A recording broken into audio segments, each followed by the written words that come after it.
سمجھتا ہوں کہ جب ہم نعت لکھ رہے ہوتے ہیں، جب آقا صلی اللہ علیہ وسلم کی مدح ثنائی کر رہے ہوتے ہیں، تو یہ وہ خاص دل ہوتے ہیں، وہ خاص زبانیں ہوتی ہیں، وہ خاص کان ہوتے ہیں جو اس کے لیے بنائے گئے ہیں۔ ورنہ میں یہ سمجھتا ہوں کہ ہزاروں انسان کے دل ہیں، ہزاروں انسان کی سوچیں ہیں، ہزاروں زبانیں ہیں، لیکن رب ہی جو توفیق انہی کو عطا فرماتا جن کو آقا صلی اللہ علیہ وسلم کے لیے چنتا ہے، آپ سے لکھوا رہا ہوتا ہے۔ ماشاءاللہ جناب۔ جناب وقار احمد صاحب، جب ہم آقا صلی اللہ علیہ وسلم کی محبتوں کی بات کرتے ہیں، حضور صلی اللہ علیہ وسلم نے ارشاد فرمایا میری امت میں سے جنت میں کوئی بھی نہیں داخل ہوگا۔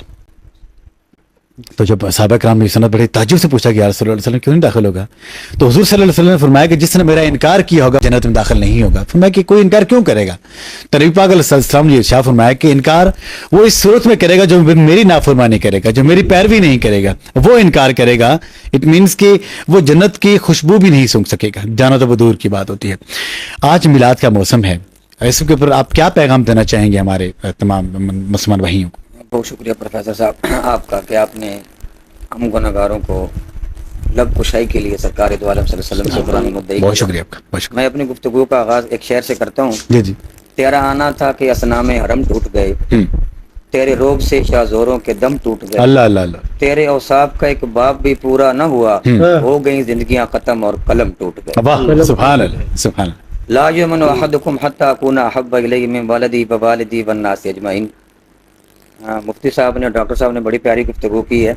میلاد شریف کا مہینہ ہے، جی جی، محبت رسول صلی اللہ علیہ وسلم یہ ایمان کی پہلی سیڑھی ہے، بے شک بے شک، پہلی سیڑھی ہے۔ لا یؤمن احدکم حتی اکون احب الیہ من والدی ووالدی والناس اجمعین۔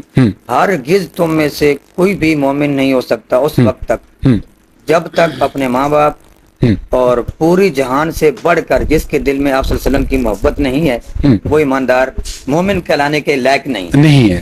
ربیع الاول شریف کا مہینہ ہے، سرکار دو عالم صلی اللہ علیہ وسلم کی ولادت کا مہینہ ہے۔ نماز خدا کا فرض ہے، نہیں پڑھیں گے تو گناہگار ہوں گے، انکار کریں گے تو کافر ہو جائیں گے۔ لیکن محبت رسول کے بغیر نماز پڑھیں گے، روزہ رکھیں گے، حج کریں گے، وہ کسی کام کا نہیں، قبول ہی نہیں ہوگا۔ محبت کے لیے نہ تو کوئی وقت ہوتا ہے، محبت کے لیے نہ تو کوئی جگہ ہوتی ہے، محبت کے لیے نہ تو کوئی دن ہوتا ہے۔ بے شک، یہ سرکار دو عالم صلی اللہ علیہ وسلم کی ولادت کے دن ہیں۔ اب میلاد کس کو منانا چاہیے؟ میلاد میری ہر اس ماں کو منانا چاہیے، ہر اس بیٹی کو منانا چاہیے جو سرکار دو عالم صلی اللہ علیہ وسلم کی ولادت سے پہلے جیسے زندہ دفن کر دیا جاتا تھا۔ آپ صلی اللہ علیہ وسلم نے آ کے فرمایا ہے میری بیٹی ہے، میری بہن، جو تجھے آپ صلی اللہ علیہ وسلم نے ایک بیٹی کے حقوق بتایا کہ جو باپ اسے بڑا کرے گا میں محمد بشارت دیتا ہوں یہ بیٹی کے ذریعے جنت میں جائے گا۔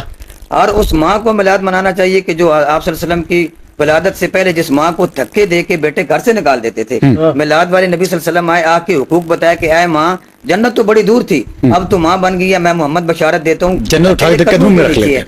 ہر میلاد ہر اس باپ کو منانا چاہیے جس باپ کو بیٹے ڈنڈے مار کے گھر سے نکال دیتے تھے۔ اللہ اللہ، آپ صلی اللہ علیہ وسلم آئے تو فرمایا اے میری امت کی بوڑھے والدینوں، اگر تمہارے ساتھ تمہارے اولاد راضی ہے تو اللہ تعالیٰ انہیں بغیر حساب کتاب جنت میں داخل کر دے گا۔ میلاد ہر اس غریب بندے کو منانا چاہیے جس کی کوئی آپ صلی اللہ علیہ وسلم کی آمد سے پہلے کوئی عزت تو کوئی اوقات نہیں تھی۔ ایک مزدور کی ہاتھ آپ صلی اللہ علیہ وسلم نے پکڑے، اوپر چھالے ڈلے ہوئے تھے، آپ صلی اللہ علیہ وسلم نے چوما، فرمایا القاسب حبیب اللہ،